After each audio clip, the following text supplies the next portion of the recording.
Hello everyone and welcome back to Age of Nagash, which is a channel dedicated to Age of Sigmar. Now, in this video, it's going to be one of the army archives, and we're going to be looking at the Wanderers, or as they were, the Wood Elves in Warhammer Fantasy. And to join me, I have got Nathan from the Great Book of Grudges themselves to help talk through the lore of the Wood Elves. How are you doing today, Nathan? Good, good. Just looking forward to seeing how the Wood Elves have changed, to be honest. Yeah, they've taken a bit of a different role in Age of Sigmar, which will be interesting. We'll get towards that at the end of the video, I suppose. But so if you could start us off, Nathan, how did the Wood Elves come about? Because obviously they stemmed from the High Elves, didn't they? Or they wouldn't call themselves the High Elves, but Yeah. that race initially. So, for all intents and purposes, Wood Elves are High Elves. The same as Dark Elves are High Elves. They've just kind of changed a little bit. As far as the lore is putting it out there, because a lot of things have changed and there's a lot of conflicting lore. Remember, this is Games Workshop after all, so sometimes it kind of jumps up and down.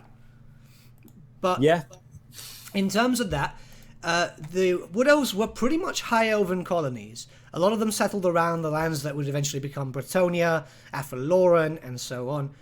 Now, everything was okay, you know. We had some power struggles. The Dark Elves came into effect because Malekith basically didn't get what he wanted, and from then the Wood Elves and the High Elves pretty much just carried on living.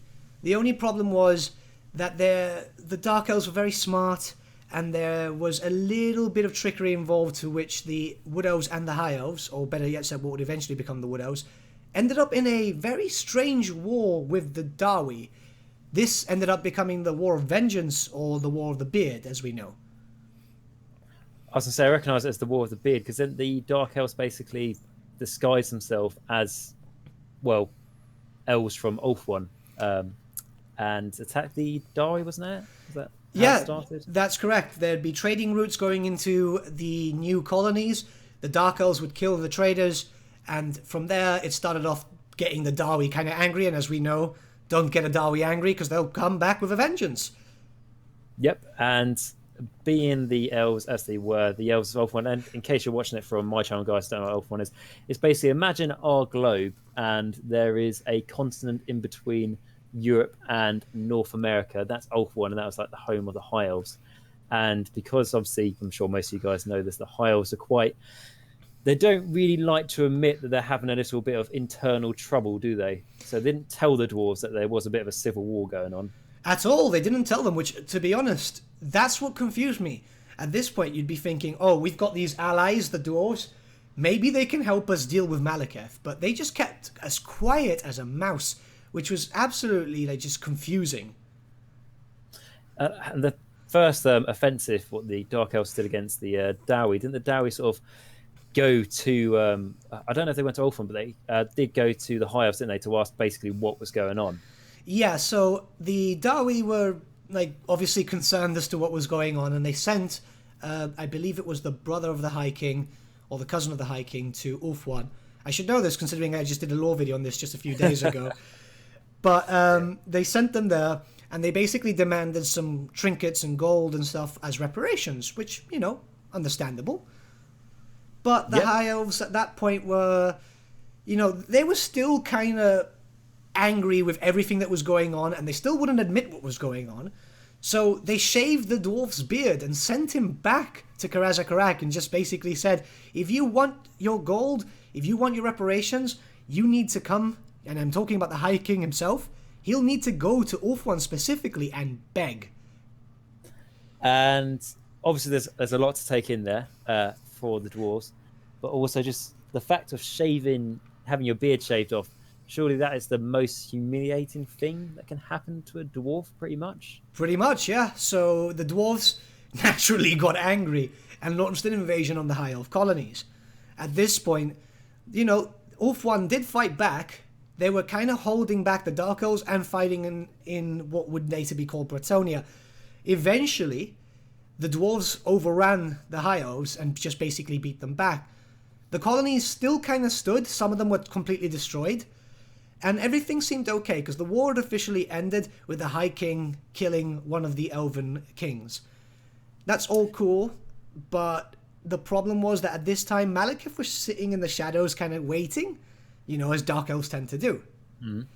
So with that, the Dark Elves launched an invasion of Ulthuan. Many High Elves were recalled, but some of them decided no, they're going to stay in the colonies, and they're going to actually retreat further into what would later be called Athaloran and so on.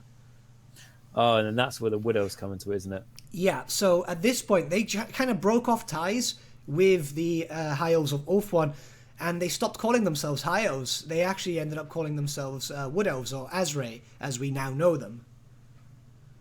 Yes, it is. And they did they make a sort of pact with the spirits of the forest? Is that? Eventually, they did. At first, they kind of went into Athaloran, and we know that Athaloran is kind of... It's very hard to explain because itself is very strange. If we see it as a forest, inside it's this temporal kind of timey-wimey stuff. If you think of it as a Doctor Who reference there, like the whole TARDIS thing, that everything's bigger on the inside. Yep. And isn't it like time travels at a different speed as well, doesn't it, in the... Time travels in a different speed in depending what location you are in Athaloran. Like, Athaloran is a big place itself, and each place travels differently, each place is different. It's absolutely bizarre on how the actual mechanics of it work, but there's a lot of differences in there. So what might be 2 years inside Athaloran might actually be maybe 50 years outside, or vice versa. And because of that, I mean, this is a bit of a long shot, and I probably am wrong, but could it be like a small realm of chaos? Is that possible?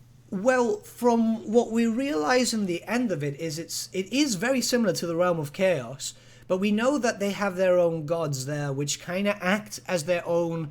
It's like, think of it like the Horned Rat. He's got his own realm, but it's not a realm of chaos until pretty much he gets accepted into the Pantheon. So it's absolutely bizarre. It's very, very similar.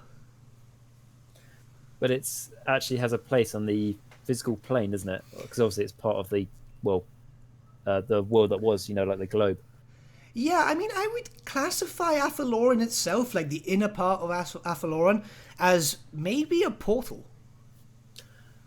Oh, right. And then that would also explain how it is bigger on the inside than on the outside it appears. Yeah, because we do have a map of Athaloran, and it's very big, but we know that there's all these things going on in there where... did you play the mini campaign for the Wood Elves in the first Warhammer Total War? I did, yeah. It's absolutely massive for what we see, but then there's a little bit more into it where everything just kind of changes. We know that each area has its own weather system. Some places it's eternally winter, some places eternally spring. It's absolutely bizarre when you actually think of it. Yeah, how it has permanent seasons depending on where you are. I mean, I can't remember the name of the permanent winter one, but I definitely remember it was like the south of that map. But yeah, there's ones of like permanent summer as well. And it really shows that it does not play by the same laws as the rest of reality. Yeah, exactly, which is why I'd say that the Beastmen are so drawn to it. Because we know that the Beastmen have led many incursions into Athaloran. Morgul the Shadowgave just constantly wanting to go in there and corrupt the Oak of Ages. Yeah, and he is an absolute pain to deal with in Total War. I love him. Yeah, I haven't played him yet, played as him, but I remember when I used to fight against him, and I'm like, when there's that really, really tight balancing act, like towards the end of the game, where it's like you just go over the line and you start beating back the enemy and you're starting to win, and then the enemy starts to rout and then you win the game. But that's a very fine line to cross where it could easily go the other way. When I play against that beast lord, I used to find that a lot of my elite units I used to rely on winning me the game towards the end would then turn into Chaos Spawn. Yeah. And eat me, which is very interesting. So that's like Athaloran itself, and then what role do the Wood Elves have within it? Well, at the beginning they kind of live there like a house. It's quite interesting. Like that was their home. They didn't really know too much about the forest spirits and so on. Eventually it became known to them that the forest itself is alive. So from there they kind of started working with the forest. It's very strange because the forest itself is indeed somewhat sentient. Okay, so it's as a as like a collective mind. Yeah, it's very strange. And I guess the forest at this point realize maybe it's good that they've come in. It's very strange where the Wood Elves live with the forest and the forest lives with the Wood Elves. And there's a little restrictions. We do know of some of the tree men and so on turning around, like Dryker, for example, who absolutely hates the Wood Elves and wants them killed. But we know that they have worked together. And at this point, the Wood Elves have seen more of an attunement to nature than their other gods. Yeah, they've gone sort of like you said that more sort of natural way, and they take obviously the spirits of Athaloran are generally quite capable of handling the defense of their forest themselves, but the the Wood Elves really do play a part in sort of being that guardian force for the spirits of the forest. Yeah, it's become pretty much, I wouldn't say a proper alliance, but more of an alliance of convenience. The Wood Elves need a place to stay, and the woods themselves need protection, because obviously they're next to Bretonia. Bretonians want the trees to craft buildings. There's obviously rampaging beastmen, greenskins. There's a lot of undead around the region. So it does help to have some very capable archers keeping the woods safe. Definitely, and yeah, but also the things like I say, it's like an alliance of convenience, and I'd say like probably the elves are probably the only race that the spirits of the forest would even give that opportunity to. I think most other races they would, like, especially humans, they would just kill, wouldn't they? Yeah, I mean, we've heard of, like, for example, Bretonians going into the forest and getting slaughtered directly within 2 seconds. But the Wood Elves themselves have had a nice alliance. It gives them more freedom to roam around. As long as they protect it, the forest will protect them. And it kind of helps with them because the Wood Elves themselves are really, really isolationist. If we think Ulthuan likes to keep to themselves, the Wood Elves keep it to such a level that some people don't even believe Wood Elves exist. And they're actually in the old world as well. They're not in their own little separate continent. Exactly. I mean, they're literally right there where everything is happening, but they just like to keep to themselves. And it's a shame because we know there's Wood Elves within the Empire. We know that there's some way down in the Southlands too, but they kind of do the same thing. It's very hard to find Wood Elves outside of these regions. Yeah, they don't really have colonies in much other places. I mean, I know there's some that pop up in Total War Warhammer, but I know that's not entirely lore accurate. So there's not really many other colonies, is there, that are about in the world? Oh, well, there are some. Like, if you're referring to, I believe they're called in Total War Warhammer, the Bowmen of Orion or something like that? The ones that are in the Southlands. No, that's an actual colony. Oh, that's an actual colony. Oh, okay, fair one. It's very, very unknown in the lore, but it seems, from what I can recall, they were basically sent down there and they kind of just settled, which is nice because it shows that they are trying to get a foothold in other locations, but to me, it just seems like they're spreading out way too thin. Yeah, which is obviously.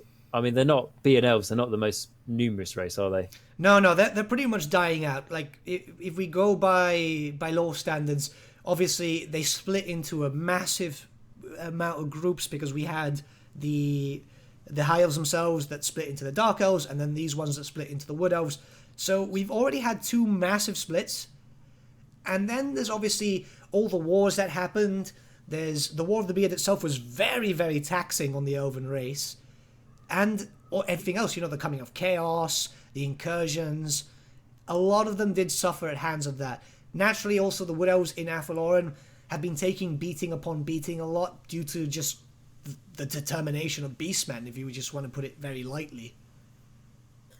Yeah, that's like I say, like when I've played Total Warhammer, I know that's not a direct accurate comparison, but I think they portray it very well with the beastmen just sending constant incursions into the forest that you have to deal with. And the other thing to note is that the Wood Elves, they're not essentially an aggressive race, are they? A little bit similar to what we said about the dwarves last time, but the Wood Elves, they're quite happy just to, like you said, they're isolationists. They're quite happy just to stick to themselves and mind their own business, sort of.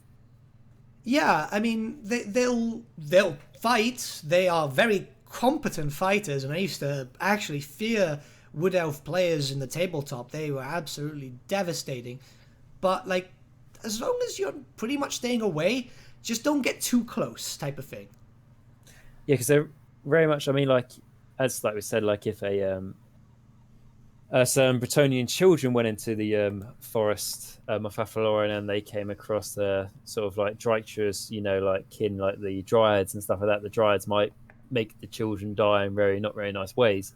However, the Wood Elves, if it was like a Glade Guard, they might, I don't know, they might fire a couple of warning shots off just to try and scare them away. They sort of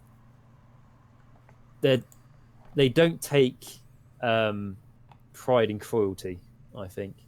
Well, they can be quite cruel, but you do have a point. They will be very, like, they'll give you the benefit of the doubt in very rare circumstances. Like, if a small child walked in, they'll sometimes just guide them out. But if it's, like, a group of Bretonians, say some questing knights and so on, that might look like a sign of aggression. So naturally, by that point, they'll be like, trotting in or whatever, and a couple of hundred arrows will fly at them. Yeah. And that's the thing, it's like, talking about how they haven't got a huge population, the Wood Elves, they also very much play defensively, because when they are in a fight, a lot of the time it's in Athaloran, and it's very much on their terms in their defense, isn't it? They will try and use, like you said, like 100 arrows might come at them, but it might be from not that many Glade Guards. They very much, from what I understand of the Wood Elves, they sort of use their Glade Guard as the first sort of line of defense, and then they won't really use any of their sort of best units until right at the very end, until there's like no other hope. They try and exhaust the enemy in a like sort of guerrilla warfare. Yeah. Yeah. They're very competent in fighting within trees and forests and so on, which it plays to their benefit. Like, even the Beastmen, who have been known to fight in trees, if you put Beastmen versus Wood Elves generally are quite more competent. They're faster, they're much more competent with bows, they'll kill you from afar, they'll kill you from the shadows too. It's very hard to be able to get them down in their own turf. Now, if you came out and brought them out into an open field, that's when things start getting a little bit different. Yeah, they don't have... Well, they have some things, don't they? Like, because back in Fantasy, where they had the Treeman, and they had, was it Treekin as well? Yeah, they've got loads of trees. Obviously, they've got very competent cavalry too, which are mostly stag riders. They have a lot of different things. Obviously, they've got they ride on giant eagles and so on. It's not like their army is like lacking on anything, but they were better with just their general archery. Exactly, they're not really. If you looked at it as like a big battle scale army in, like I should say, a massive open area, they're not exactly going to go toe to toe with that incredibly armored, Warriors of Chaos army that is a lot more sort of grindy army, and in an open, battlefield. Whereas like the Wood Elves would use, like we're saying, like terrain and all that, very much to their own advantage. Like, know the land to be able to beat the enemy as well, rather than just relying on brute force, essentially. Definitely. They have been known to go out in open war. I mean, we have seen them a lot in the end times, especially after when we had that really weird scenario where the Wood Elves then joined with the High Elves, that joined with the Dark Elves, and then we had an army of all three. Wow, my voice went there. Of all three. But it's still very strange. Like, you'd use them for what they were for. For example, you did have like war dancers and so on, which are pretty much berserkers. You could use them next to, say, for example, Blackguards or Nagarond. But that was back then in the end times where, let's just face it, the High Elf, or let's just call it the Elven armies, I think it was called the Host of the Eternity King, that was like top tier at that point. Yeah, I imagine being able to combine all those different things, which basically every one of those Elven armies, they did have a... naturally, an army always has a weakness, isn't it? Like, it's great at this, but it's not very good at this. Being able to combine all of those eliminated quite a few of those weaknesses. Yeah, I mean, you'd see players grinning, grinning, this cheeky grin, going, yeah, I'm bringing the Host of the Eternity King, and you'd just be there like, cheat. Yeah, well, I'm sure it's a competitive army, but yeah, so that was that's without going into super detail. That's would you say that's pretty much a summary of what the Wood Elves are like in fantasy? Yeah, I'll be going into more detail in a few videos that I'll be doing in the future. But like, I wanted to give a little brief here, so then we could go on to what did you call them? The Wanderers? The Wanderers, yes, as they are in Age of Sigmar, and obviously that is quite a contrasting name to what we know of the Wood Elves to be very defensive and very much, guarded. Athalora in that forest, they hold it so dear. But in Age of Sigmar, obviously, Athalora, as I've explained in Age of Sigmar, it's very much as a new setting. Even the lore, I think it's only be around for like a couple of thousand of years, but it's sort of been quite vague, the history. So everything's new. So there isn't a big forest where all the Wood Elves stay in. They are very much divided across all the mortal realms, which I think there is God, I don't want to get the number on, but I think there's something like 9 mortal realms or something. And so they're not stationed all in one place, and they move around a lot, hence why they're called the Wanderers. And essentially, the first bit of significant lore for them in Age of Sigmar is that they used to have a very close alliance with the Sylvaneth, which are basically the forest spirits, as they've been split into 2 armies. So the elves of the Wood Elves are now the Wanderers, and the basically the tree people are now called the Sylvaneth. And they again, they had a good, strong, to this point, I'd call it an alliance with the Sylvaneth because of how much history they've had together. Going back to Athalor, there's so much trust within them. However, when the realm of life, which is where the Wood Elves and the Sylvaneth were mainly based, and the Sylvaneth's goddess, if you like, was Alariel. I'm sure you know Alariel from fantasy. Mm-hmm.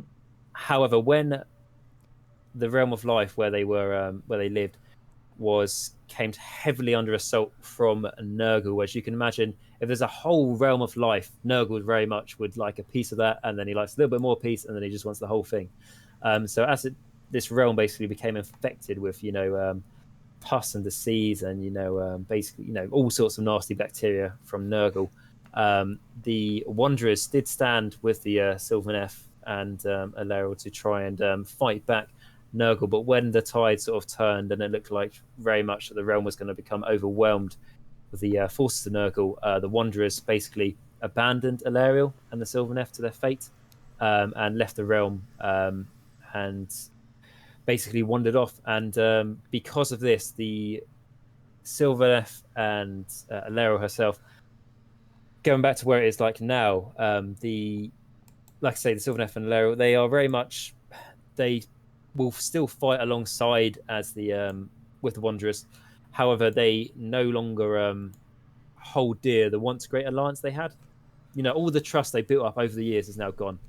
So it's very much a fresh start, which the Wanderers do really want to try and rebuild that. Unfortunately, though, as you can imagine, if you're it's a little bit like that bit in Lord of the Rings where there's the massive battle at the start of the movies, and later you find out that one of the armies that was meant to turn up didn't, and fled to the mountains, and obviously they're the army of ghosts. Yeah. And it's that feeling, isn't it, where it's like when your time, the greatest need, like your basically your best friends, like when you really need them, your allies to come to your aid, that's the one time they abandon you. And obviously trying to rebuild that friendship between you is going to take a long time. As Alariel and Sylvaneth, despite the Wanderers abandoning them, they did get reinforced by Sigma with his Stormcast, and they are basically pushing back the Chaos now and trying to really beat back the tide of Nurgle.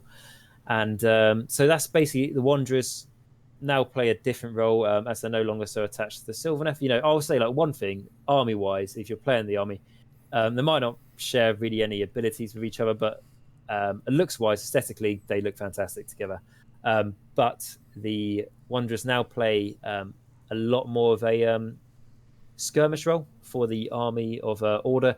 Like I said, when it talks about the Dispossessed now the Dwarves, now called Dispossessed in Age of Sigmar, similarly to the Wood Elves, now called the Wanderers, no longer sort of fight just for themselves. They sort of play a part of a bigger machine, being Grand Alliance Order, and that is dedicated to destroying chaos. So that's very much what the Wanderers play. They're no longer really, like keep themselves isolated. They want to be in the fight. They want to try and push back chaos.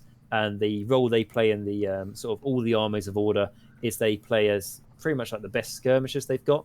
So like we're saying, their sort of tactics, using terrain against the enemy, using like bowcraft and arrowcraft and like range power to be able to take away the enemy. Like if there was an army of, being really broad here, but an army of like 100 chaos, warriors, let's just say, Order could send like 100 or maybe a bit more of their finest soldiers to try and take down those 100 chaos warriors, or they could send a handful of Wood Elves to try and assassinate them and take them out via that way.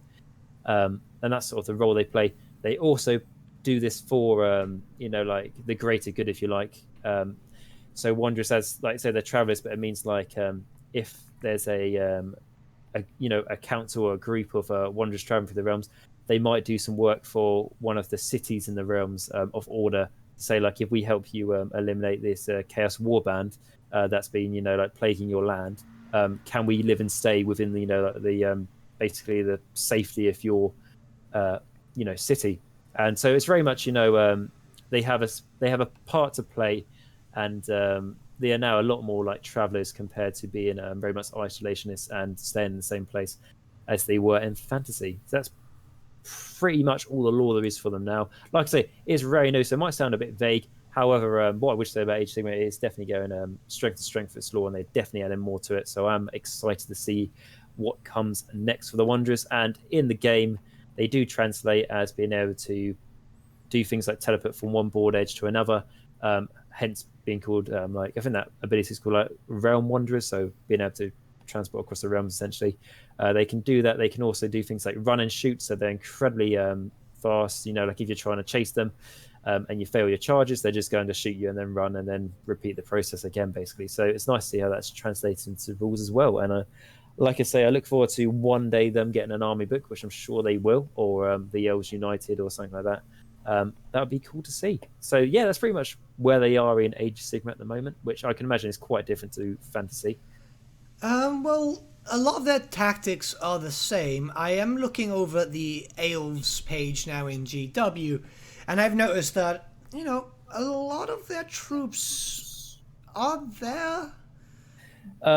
Yes, so you've got a lot of the name characters have gone because they're no longer in Age of Sigmar. And then troops, in what sort? So your what was it? Weight Watchers? Were they the best arch unit that Wood Elves have? That's right. Yeah. Yeah.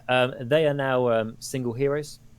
They play a part as, which basically means that the unit's no longer there, but each one of those guys is one of the finest archers you'll get in the game. So almost you can turn one of them. It's a bit like they become like a minigun, really. They've got two different ways to shoot. They've got like precise shots, so they've got like rapid fire, where they just basically throw a bunch of dice at the enemy, and your enemy has to make some save rolls. And if they fail them, lots of their little precious models will die. So there's been some translation over. When you say you're looking at the AoS page, it's actually a silent A, so they've managed to copyright it that way. So it's L's, but it's I think it's pronounced L's. I think I'm pretty sure it's a silent A. GW, why? Yeah, if it gets them what they need to do, fair enough. I mean, you obviously can't copy the word elf, can you? So, or elves. So they got to do what they got to do. But yes, so on that, basically, I think I said this when we talked about Dispossessed. Games Workshop recently has, like a few weeks before Christmas, they grouped a lot of the mini armies of Age of Sigmar into one category on the website. And some people speculated that meant, they're going to bring them back together. I'm pretty sure that's not going to be the case, not anytime soon anyway. I feel like they're just doing that to make it easier for parents to buy presents for their kids and stuff like that. But no, like I say, it might look a bit bare and stuff at the moment, similar to what I said about Dispossessed, but the Age of Sigmar, like I can say definitely from my point of view, it's definitely coming strength to strength. As when it first started, it was a little bit shaky. I think I've already mentioned that. However, it's been quite a while since then, and it's definitely a much better game for it. And the lore is getting there as well. And like I say, it's just it's not a case of like hopefully they'll get something. They will. It's just playing a bit of a waiting game really, and really that just sort of builds up more excitement for it. So yeah, that's pretty much it. So that'd be pretty cool to see. Yeah, I mean, it would be really cool if they started updating it a little bit, giving some units, maybe if they just recasted or made a new cast for some of the units that are missing, that would be good, not only for Sigmar players, but some fantasy collectors, like they did with the Moonclaw Glots. Is that what they're called? Uh, Gloomspike kits, that's it. That's it. But the most of the Gloomspike kits, they're basically like in a sub faction of them is called the Moonclan Grots. So that's where you're getting that from, which are, your Night Goblins. And yeah, to be honest, with all the sort of older armies, loads of people are like, oh, they want loads of new models and units and all those sorts of things for when they finally get their army. And I understand that because people have been waiting quite a while for some of their armies. But for me, what they did with the Gloomspike Gits of the Night Goblins, I think that's like the best way to update a new army. New armies don't really need, sorry, not new armies, older armies. Older armies, when they're sort of given a touch up in Age of Sigmar, they don't need, from my point of view, like loads of different new units. Yeah, it's quite cool. They get like a new hero or a new unit here and there. But for me, it's just like just update the models. Like the Squig Hoppers, their models became a bit old, so what they did is they just gave them new ones, and I think they probably tweaked the rules so they're a little bit better in the game now, which is super cool. They don't need to come up with new unit ideas. However, Sniffer Squigs are fantastic, and I am super glad that they came up with them. Yeah, I mean, the ones that they updated, like the shooters, the Squig Hoppers, and so on, they are still the same size. Yep. So we can use them in fantasy. Oh, that's good. So yeah, it translates onto that, isn't it? I mean, I know there is it the green skins they've got mail to order at the moment? Yeah, I think it just finished today. Okay, they've got. I know they had Azag the Slaughterer, didn't they, on his? Yeah, they had Azag, Black Orc Big Boss, and a bunch of Gobbos, which is actually really nice because I've ordered them. I needed them for my collection. Yeah, which is cool, and it's nice that they are doing this. Just out of interest, if you order one of those mail to order, because I haven't done it yet, does it take quite a long time for it to come to you? Oh yeah, it takes ages. It's after you order, it takes 35 days, and then they ship it. So it is generally made to order, then, isn't it? Yeah. Or it's taking them ages to try and find it in their warehouse. They probably have to find it, but they're really good at that. Like I've been purchasing a few units here and there from every made to order. Some of them are models from like 3rd edition, 4th edition upwards. So I'm taking advantage and just buying them as soon as I can. Yeah, because you never know when they're going to be on sale again, if they're going to be on sale again. Exactly. And especially from Games Workshop, I extremely like. Let's take the Azag the Slaughterer model on his Wyvern. Let's say like if you did miss out on this, like, and I don't want to rub it in your face, obviously, but as an example, if you didn't buy him because you think, oh, I'll wait until later, just remember how many other characters and heroes there are to make from Warhammer Fantasy until they go, okay, second time round, let's go through all those heroes again. There's I don't know, is that a year or more or 2 years or a long time? We're currently in the 7th round of what they call the Legend series. Okay, I haven't really been following that too much, so you probably know more about their schedule and what they plan to release. Well, I make a video as soon as I hear something because I'm a collector. A lot of people who are subbed to my channel are collectors, so I make sure that they know it. Like the Beastman one was absolutely gorgeous. It had Morgul the Shadow Gave. It had Pestigors. Who's the guy? I'm going to get the name wrong now, but basically the Centaur. Yeah, they had I think Gorus. Gorus, yeah, that's a cool model. I like that one. Yeah, he's absolutely awesome, and it's an old model, so I wanted people to be aware of it. And obviously, these things we like you said, we might not see them again, and the only other option other than this would be eBaying or going to a recaster Russian site, which some of them are actually quite good, but it's not the same. No, it's not the same, and like people on eBay, I mean, like, to be fair, some of the prices they charge, and if they sell for that price, it's absolutely fair enough. But you might really want a model, and it might have cost like, let's say £5 or £10 originally from Games Workshop, and then you see it on eBay for like £80, and it's like, I I love it, but remember not that much. there was one character, the original Archaeon. So, as we know, that Archaeon now, his horse has magically turned into some dragon thing. Yep. But Drogba used to be a horse, actually, a demon horse. And I went on eBay because I had him, but I wanted a second because I wanted to start working on some conversions to get Grom the Conqueror as his own unit with a horse and so on. It was part of an expansion from way back then. And I think it was like £200. I was looking at it like, wow, for one model. And it's got like a bad paint job, so I've got to Dettol it and clean it up myself. It's like, that's fantastic. Yes, it's crazy, isn't it? I mean, I was super lucky. Like about a year ago, probably now, or 9 months ago, I managed to find one of those models unbuilt for £15. That's not bad at all. I was super happy with that. Like, unbelievable. I mean, he's still not built because like it's one of those things where it's like he's so. I love the model, number one, and it's so like I want to convert it, but I don't want to ruin it. I've done things where I've taken like £70 worth of kits and like convert them all into basically one model, and like I'm willing to make that risk. But for something so sort of rare as the old Archaeon model on his horse, it feels too risky.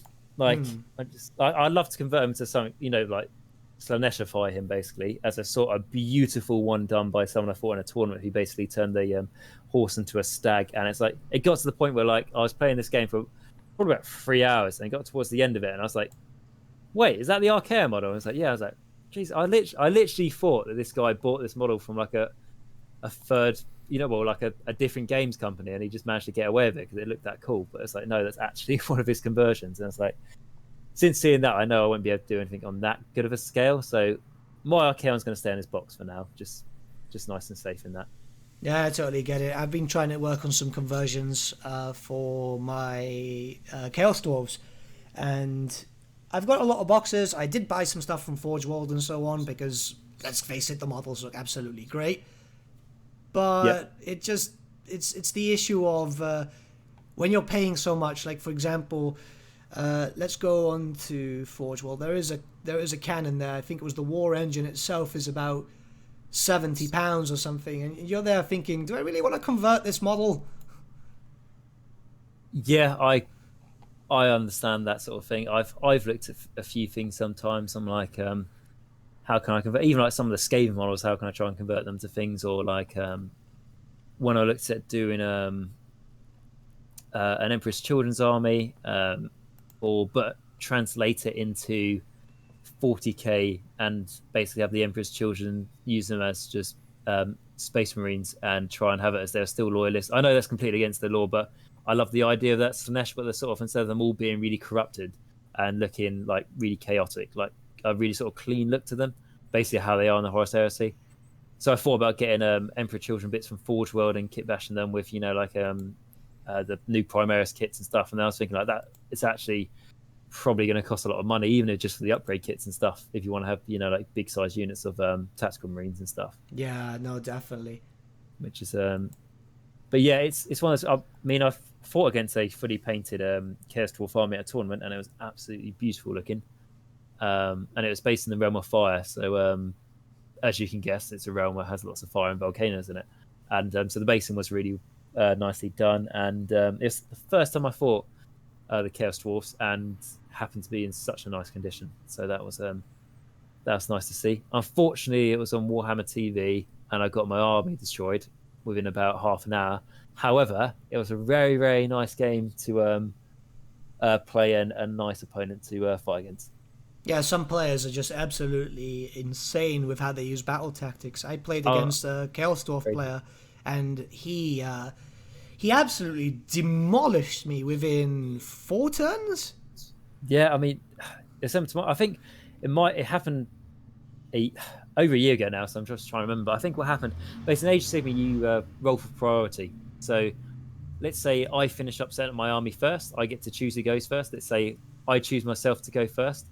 I have a game, or I have a turn, you have a turn, and then we roll again to see who takes the next turn. So that's that's how it works in Age. I personally like it because I like the risk reward of it, because there's sometimes where you've absolutely got no chance of winning your games, and then suddenly you manage to get a double turn, and that's turned the game around for you.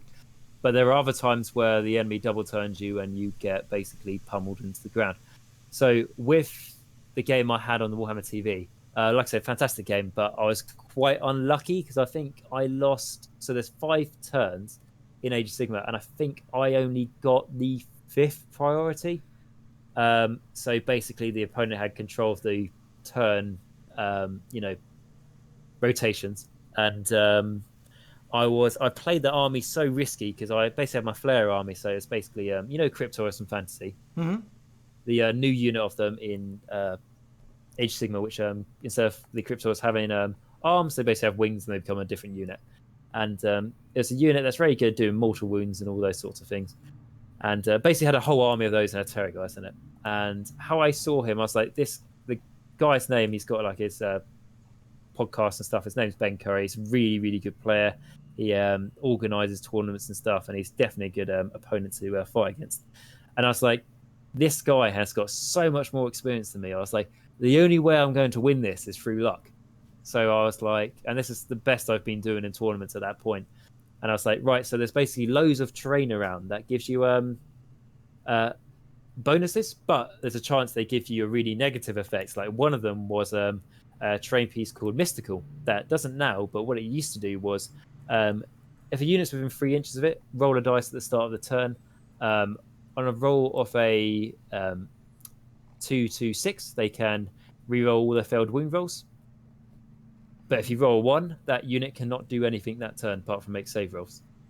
So quite risky because in fantasy, is it like, do you roll to hit and then roll to wound? Is that? Yeah, you roll to hit, you roll to wound. Then there's all these modifiers. Like for example, if you have a strength 5 weapon, I think it was -1 to your save modifier and so on. Yeah, so it's like that in Age of Sigmar. So like minus into like rend, minus into saves is called rend Age of Sigmar. But basically, I was like, right, okay, so if I can get my lovely Terrorgeist to re-roll its wound rolls, if it gets a wound roll of a 6 for its jaws, it does 6 mortal wounds instead of its normal damage. Ouch. And it has 3 attacks. And I've done it before when I've managed to roll like 2 6s, and it's like 12 more wounds to the enemy. It's really nasty. So it's like, if I can get him doing that re-roll and all failed wound rolls, it's really going to enhance the chance of it.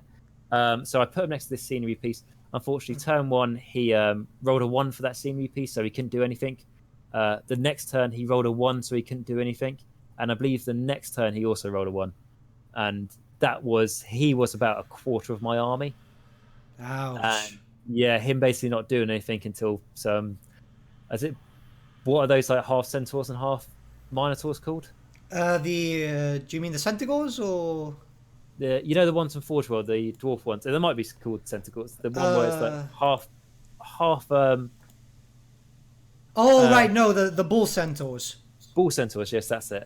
So basically, my Terrorgeist just waited there until some bull centaurs turned up and smashed it in the head, unfortunately. And then when I rolled to charge with my big unit of 9 Flare, so incredibly elite monstrous infantry, these got incredibly good movement, but I was like, I really need a good charge roll to be able to charge the enemy and basically make sure all my guys can attack. And I was 3 inches away from the enemy, because you have to be at least 3 inches away from the enemy, otherwise you're in the combat zone essentially in Age of Sigmar. And I roll a 4 to charge, and I was like, that was so pain killing, because I only got like 2 or 3 of my models into combat out of like a unit of 9. And all went a bit wrong really, but like I said, a fantastic opponent to fight against. And it just shows when some people, because I think he'd been playing that army since like Age of Sigmar came out, so he'd been playing it for like 2.5 years non-stop, and it shows you play the same army, which I struggle with doing that on a regular basis. However, if you do that and you really commit to it, it really shows just how good you can become at the end of it. Definitely. I mean, I've been playing my Skaven in Warhammer Fantasy now for about 2 years consecutively. Yeah, I imagine you know the army as well as you can with Skaven. You know it inside out, don't you? Well, surprisingly enough, I'm currently in an undefeated streak. An undefeated streak? Yep, I'm 12 wins, no losses. Wow, that is good. For Skaven, yeah. What's the secret? Like War Machines, is it? Or no. Basically, it depends on the player I'm playing against. But like, I've managed to basically do, with all the Skaven I've got, lists to be competent with fighting anyone. So say, for example, if I'm fighting a very heavily armored dwarf player, I'll bring a bunch of stuff which will pretty much take them out. So obviously the very, very, very needed Grayseer, because Dreaded Spell of 13. Yeah. Some anti-armor units. I won't bring a Hell Pit, as much as they're super cool. What? They just die. They just, like, a lot of dwarf players, as Yeah, they I've come back faced to them. life, can't they? Yeah, but if they've taken fire damage, they won't. And I've seen a lot of dwarf players bring fire damage. So I'll normally bring a lot of clan rats and basically use a lot of spell casting. The Plague Priest itself is very, very well needed with the Plague Furnace. It does vary. Like, I've been playing against Empires recently, and instead of bringing a lot of clan rats, I'll bring Storm Vermin. Well, Storm Vermin are quite horrendous, aren't they? Well, not so much, but they'll survive a little longer. And it just really depends. Right now I'm playing with a build with Storm Fiends, which I've just built up 3 more today. Okay. And I can bring up to, I believe it was 5 of them in my list, given the restrictions of Warhammer Fantasy Battle. And it's absolutely fantastic because everything, you'll have to sit down and know the other races, obviously. My win streak has been working because obviously I've studied the books of every other army. And you'll have to kind of study the player too. I could be playing against, like, for example, I've played 2 Ogre players recently. One uses a very heavy range build for Ogres, which is really bizarre. And then the other one uses a very heavy charge build. And I won't bring the same army for both. I'll have to work around and see what I can do. Yeah. That's definitely it, though, isn't it? Studying the armies helps you so much. That's something I started realising when I've been doing the Army Archive for like, a few weeks now, or a month, whatever it's been. Just focusing on the other armies you've got to face, and just actually, instead of going, sort of learning the army from just fighting against it, when you actually study, like, what we have in Age of Sigmar called the War Scrolls, so basically the units rules, just by studying them, and even just by doing the videos and stuff and going over it that way, it's really sort of ingrained in your head, like when you fight them on tables, like, oh yeah, they can do this, and this is what they hit on, and all those other things. Yeah. You really do start to see a difference in your own performance. That's Definitely. what I'd say. It's you can't just come in knowing your army, because a lot of people do that, and I find it really strange. Like, I'm not trying to put anyone down, obviously, but like, if you come in just knowing your army but not knowing what you're fighting against, you're going to be at a massive disadvantage. Yeah, which is like when I fought, going back to these Chaos Dwarfs, I was like, I have no idea what I'm doing here. To be absolutely fair to my opponent, he actually explained what everything in his army did, but unfortunately, a lot of it went over the head. Yeah, that's why it's important to know. It's like something I get stuck in is I rotate my armies quite a bit, but my regular opponents, mainly fight Khorne, or they fight Nighthaunt has been a regular one recently, or Dispossessed, or Skaven, or Stormcast. So that's a few armies there, but if you fight those armies, that's the only armies you fight against, unless you're going against a tournament, you can get quite jaded, if you know what I mean. Like, yeah. You can get too used to fighting those, and then if you fight against something like the first time I fought against Zeech and had all these spells, I was like, and this was before I was taking the Gasha tournaments, I was like, oh, okay, so I don't actually control the magic face anymore as a Death player, because you've got all these horrendous things you can do to me. That's changed a little bit now, but it's just the shock you can get a little bit when you fight against these new armies. Definitely. Like, I'm so used to fighting dwarfs, because there's a lot of dwarf players in Gibraltar. It's actually really confusing. I don't know why, but everyone seems to want to play the Dawi, which, cool. But then I'll play someone else, and maybe a demon player will show up, and that'll completely throw me off. We have a demon player in my first official event. For those who don't know, I have started doing leagues locally here, and we have some people coming down. It's called Fantasy Uprising, where it's Warhammer Fantasy based on 8th edition and 8.5. And we do have some people signing up with different armies, which is great. Like, we've got someone signing up with the Dogs of War, which hasn't seen an army book since 6th edition? I have no idea, but yeah, it doesn't surprise me. I know it was quite an old army. Yeah, but we do have the fan-made army books, which are pretty balanced, and he's signed up for that, and that completely threw me off. So I had to sit down, go online, check out the book, and go, okay, what am I up against? Yeah, absolutely not surprised, especially how some armies obviously have more in-depth rules than others, doesn't it? So it can be a little bit. That's quite a big revision session trying to understand. I mean, I know, like before I go to a tournament, I have to read the FAQs, which I absolutely dread because this basically the biggest changes that happen to rules. You'll see about it. You'll see it on Facebook where someone will be complaining about it or like praising it, whichever way you'll hear about it that way. However, when you've actually got to go down into the tiny little details, it's almost like it's like studying for something, Well, Yeah, it's literally like studying for a tournament. And it's like you got to read everything. It's like, and some of these FAQs, especially if you leave it quite a few months, they build up, and it's like, totally. Well, yes, didn't the going to a different universe, the Space Wolves, didn't they have a day one drop for FAQs? yeah, I believe they did. Yeah, yes, they did. Which is, I imagine would have been very annoying for Space Wolf players because if it's an FAQ, it means that something in the codex, I imagine, changed. Yeah, no, I know a So local Space Wolf player, and he was so angry. I saw him in the shop. I was like, "Well, what's up?" He's like, "Oh, they FAQ'd Space Wolves," and I was just looking at him like, "Already?" yeah, that is, yeah, that luckily hasn't really happened to me too much, but imagine if it does happen to you, it is very annoying because I feel like if you buy something, if I buy, let's say, well, okay, when I bought my Allegiance to the Gash Codex, which is basically the Death Codex, for lack of a better word, if you're new to Age of Sigma, when I bought that, it's a Battle Tome even, as it's called in Age of Sigma, when I bought that, I know at some point in the future, this is going to become out of date. I know that, like, apart from all the pictures and all the lore in this book, the rules are going to become useless. I realize that, at some point in the future, that's going to happen. But I'm not saying that's what happened with the Spaceball stuff, but it's very annoying if there's a rule in your book that was literally you bought it yesterday because it came out yesterday, and that rule no longer means the same as what is written in the book. You feel like when you spend your money, you sort of want it to last for a little while.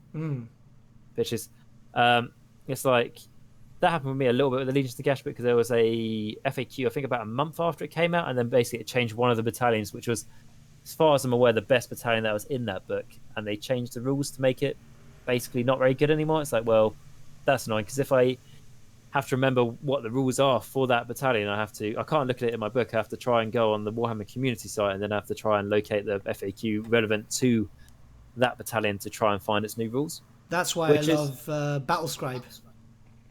Battle Scribe, yeah.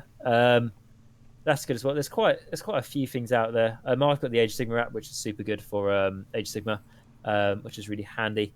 And yeah, but overall, I've been really lucky that I haven't really got much to complain against. Fingers crossed. Yeah, well, yeah, fingers crossed. I mean, like I said, I started a Slanesh army, which it's going to be quite a heavy converted army, and I'm sure by the time I'm finished with it, as it's going to be a bit of a long project, Slanesh will get loads of new models out. But that's fine. I'll be okay with that. Well, they've just done a release of new stuff, haven't they? Of what news? Or what do you say? New stuff for Slanesh. They came up with a couple new units. So there's like a new hero, which is just something Enchantress, I think she's called.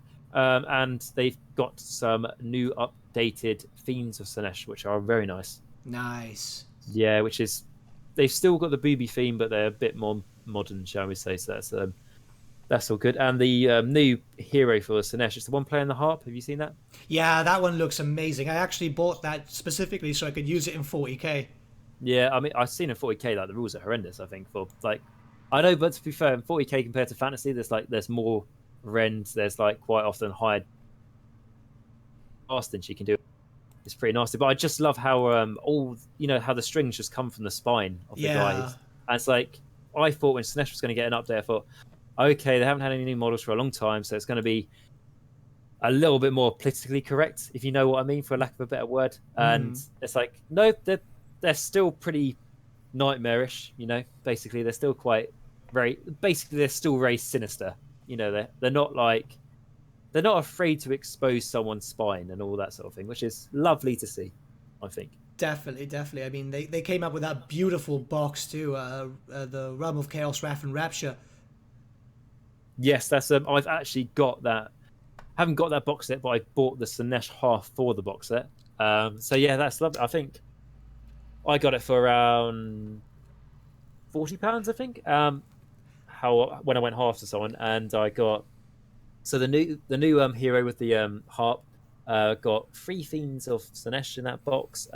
Five, still learning the names. The demonettes riding those. The tongue cavalry. And 10 demonettes of Sinesh. So that is it's a really nice start, because basically what the Sinesh I plan to do is going to be State of Darkness base, so basically Warriors of Chaos base, and I want to have the Sinesh demons because there's a mechanic for you to summon them into the game. So basically there would be my army's going to be mortal. But for when they do acts that please Sinesh in the battle, Sinesh bless them and gifts them with these demons to help them out, which I think is quite a nice way of doing it. I think I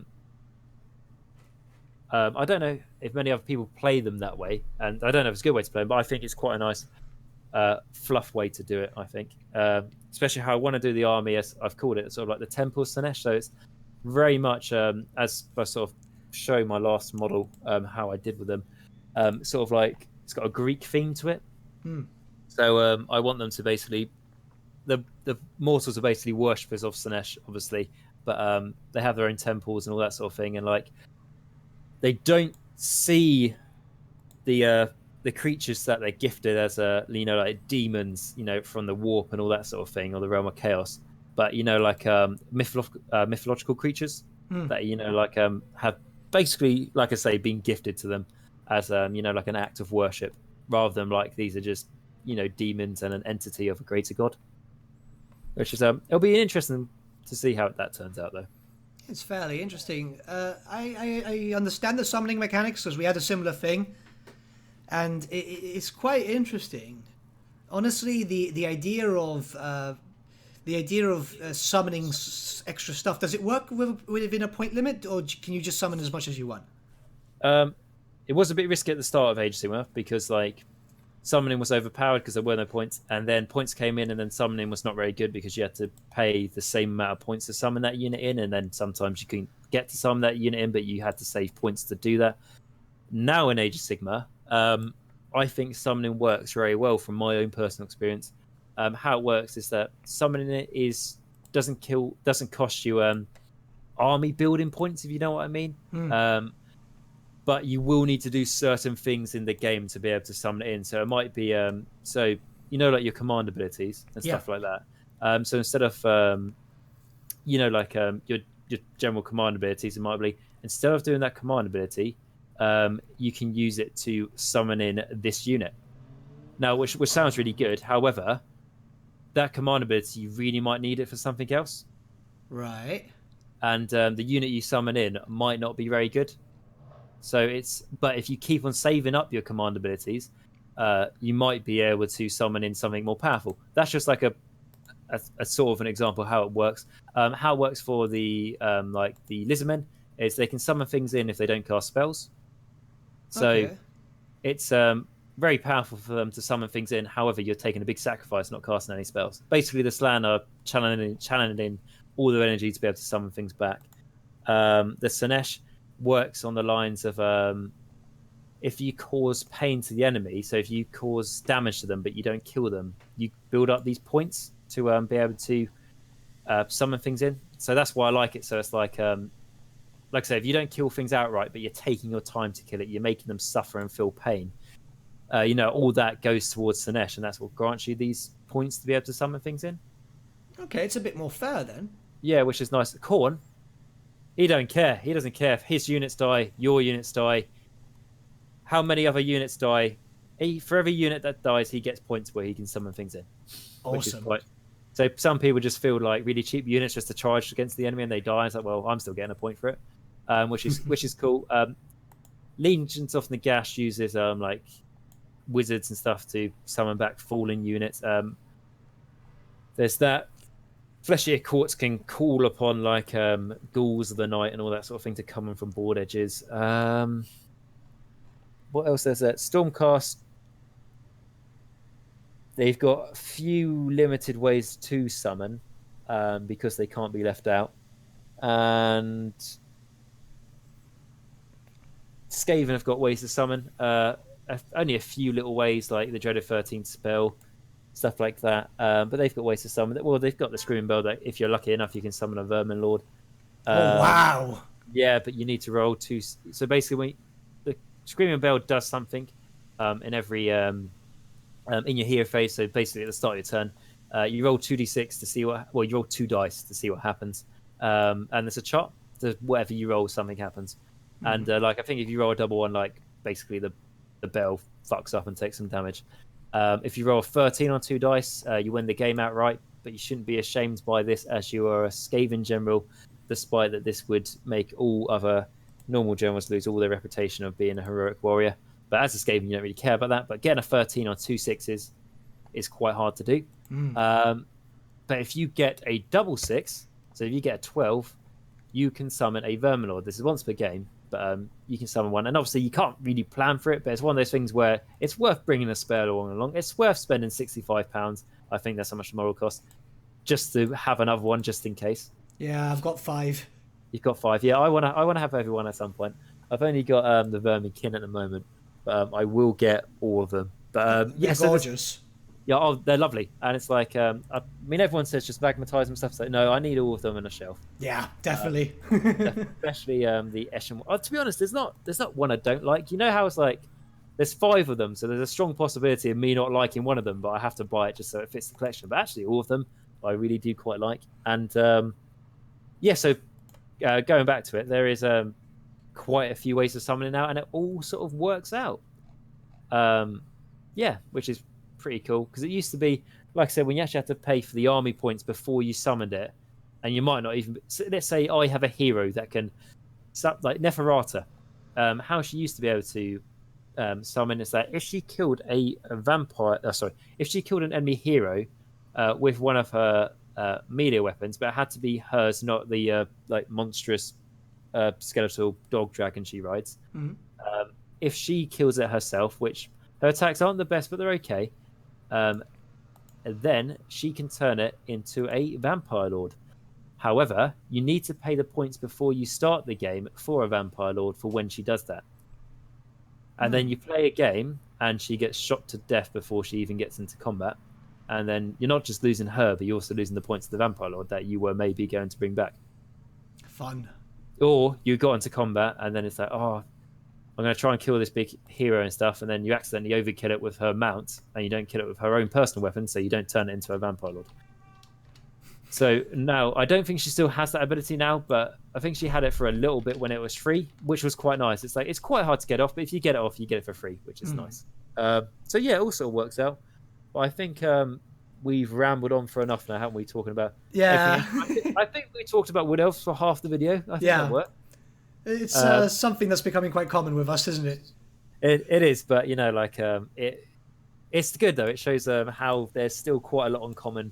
But even if there's not quite a lot of common in between the two game systems, there's quite a lot in common to the both people who play Sigma and Fantasy, which is always good to see. And yeah, so like I say, like if you're new to Age of Sigma and all that sort of thing, and even if you don't like it, and you know that's fair enough, everyone has their own opinions. What I would say is that if you looked at it at the start and you thought there's no point here, I'm not getting involved, don't like it, all that sort of thing, if you haven't looked at it since, do have a look at it again, just because as a game wise anyway, it's a lot more balanced system than it used to be. And lore wise, yeah, like I've mentioned before, it's not up to the same standard as Fantasy yet. However, it's much newer, and the lore is definitely getting a lot better now, and that is why I really do love Age of Sigma, and I sort of can't really back it up enough, really, I don't think, with that. But anyway, so yeah, I thank you very much for watching this, guys. I thank you very much to Nathan for coming on, and I know this will be on your channel, and if you're watching this on my channel, please do go on to look at the description, and I'll have the Great Book of Grudges link there, so please look at it. It does really nice lore videos, some of them quite long and going into like a whole army, and then some of them really nice in depth about individual like characters or places that you might not have heard much about before. So do definitely go check that out. And if you're watching this on my channel, obviously I'll have a link to Age of Nagash down at the description below. If you're interested in new lore, new units and stuff like that, especially everything in the Age of Sigmar franchise at this point, he goes into depth in it. There's a lot of really cool stuff. I find myself watching him as soon as I'm painting my minis and so on, because while I might not play Age of Sigmar, I am interested in it. I am interested in seeing what's changed and so on, and I found this channel to be the best place to actually get this info. Oh, thank you very much. That's very kind of you to say. But anyway, guys, I hope you've enjoyed our community chat and you've learned something about the Wood Elves and the Wanderers and all that sort of thing along the way. And until next time, remember, Nagash is all, and all is one in Nagash. See you guys.